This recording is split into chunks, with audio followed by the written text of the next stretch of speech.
Chapter 11. Don't forget hell.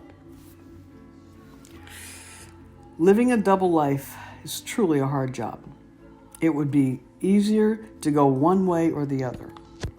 Trying to live for Jesus and serving Satan at the same time is quite a difficult task.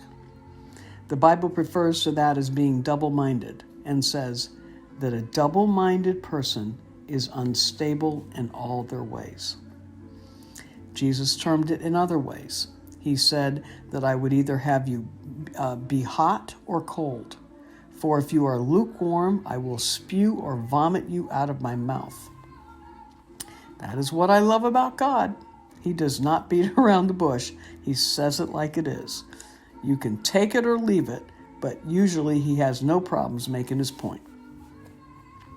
I will say that demons were very active in the orchestration of what was going on. I take all responsibility for my actions because I knew I was not doing the right thing. There is actually a spirit of adultery that tells you that there's nothing wrong with what you're doing as long as you don't hurt anybody else.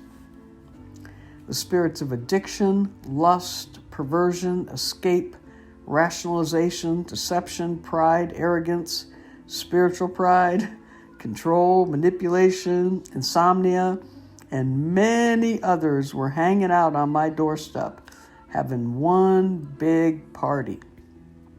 Under my large Jesus Answered Prayer sign on the front porch, they were all passing a big joint, laughing and saying, "Will you look at this Christian and what she's into?" We had truly got her exactly where we want her. She thinks that because God pulled her out of hell before, that she has a special deal with him. Little does she know what is going to happen.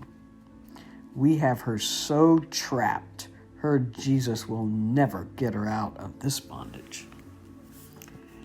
In the spiritual realm, that is exactly what was going on. I personally believe that what takes place in the invisible realm is more active than the physical.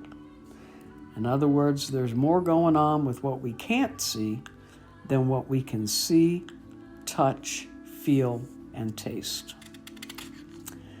This insane lifestyle went on for many years. I'm going to church, praying for customers in and out of their homes, and speaking to God in an unknown tongue much of the time when I was alone. My biggest prayer place was the car. Still is. It was nothing for me to be driving down country roads, smoking a joint, and praying in the Holy Ghost. The only thing that saved me was that God did know my heart. He knew I was miserable in this marriage. He knew that I was in love with Jim, and he knew that I wanted out of all of it, but did not know how to get free. I would pray in the Spirit while I was running, driving, cleaning, or doing whatever. I never prayed on my knees.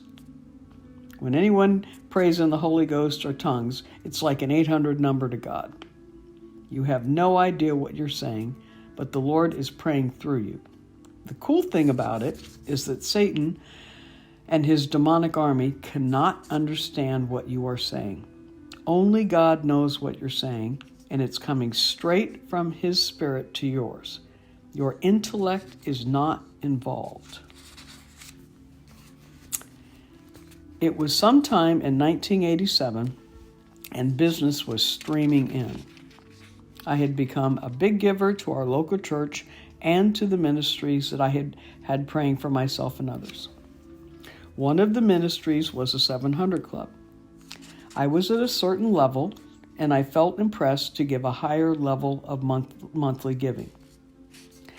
The exact week that I pledged to do that, my sales volume in commissions that week tripled.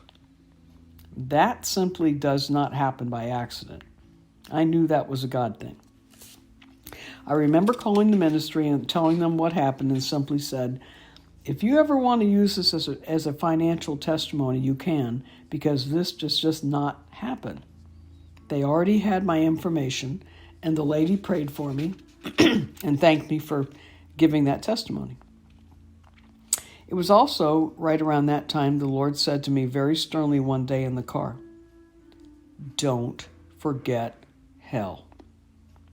I tried to blow him off, but I knew exactly what he was saying. He was dealing with my double life and letting me know that he saw everything and that I was not excluded from going to hell just because he had already pulled me out once. He also said to me that day harshly, "I am not responsible for taking care of a bastard." Now, I'm sure that many religious demons will have a hard time with that. However, that is exactly what he said to me. It made perfect sense, considering what I was into. The definition of a bastard varies. As a noun, it means an illegitimate child. In slang terms, it means a vicious or thoroughly disliked person. As an adverb, it means something not genuine, false, or having the appearance of or resembling in some degree. What the Lord was saying to me at that time was that I was supposedly his child, and I was certainly not acting like he was my father. However, I still expected him to bless me, take care of me, and answer all my prayers. He was also saying that I appeared to be something genuine. I resembled in some degree being his child, but in the spirit realm, nothing could have been further from the truth. A few weeks later, a person from the 700 Club called our home, and I answered. It was uncanny that I was even home because usually I was out working and playing. She simply said, "I understand you have a testimony." I said, "You mean the one about going to hell?" There was a pause in her voice, and she said, "No, but tell me about it." It took over an hour, but I poured out to her everything that had happened back in college. She was pretty freaked out, but discerned that I was telling the truth and this really did happen. Her words to me were that she or someone else would be getting back to me later, but she did not know when. She gave me her name and phone number where she could be reached. Several months went by, and one day, while driving to an appointment, the Lord said to me, "Call Jamie. Call Jamie. Call Jamie." When he usually tells me 3 times. He has to tell me 3 times so I know it's him. The only Jamie I knew was the woman from the 700 Club. This was on a Friday. The following Monday, I called her number and I left a message similar to this. "Jamie, this is Michelle, who went to hell back in Michigan. I do not know why I'm calling you, but I feel that that's what I'm to do." I left my number with her, feeling rather stupid that I had made the phone call. The next day, she called back, and Harold took the message. I was to call Jamie at the 700 Club. When I got home from work, I returned the call. Jamie said, "You are not going to believe this. We were praying a few days ago about what shows we would be doing in the near future. Heaven and hell is what the Lord was giving us. I thought of you, but I could not find your name and phone number because I had placed it under financial testimonies. All I could remember was your name was Michelle and you lived in Michigan. I prayed and asked the Lord if there was any way to get a hold of you, that he would make a way." We both knew that this was God. Only he could have made that connection. A few weeks later, I was scheduled to have them come back to the house and do the interview. The night before they came, I came clean with Harold and told him that I had been getting high and having an affair with Jim, our boss. He claimed that he had no idea. Oh my God. I am still not quite sure why I did that, but I feel that I knew I had to come clean for God to really use a testimony in a big way. I did not sleep that night and did the taping the following day. The Lord really used the testimony to reach many people. I was told later on that it received one of the highest call-ins for salvations after it aired. The entire segment contained a woman who had gone to heaven and biblical scholars who explained heaven and hell. It also featured Maurice Rawlings, who was an atheist doctor until he witnessed one of his patients dying, going to hell on the operating table, and coming back to life and telling about it. It also contained my hell testimony, in which I wept most of the time because I could not tell it without crying, because I had to relive it. I had tried very hard to suppress this memory because it was so horrible.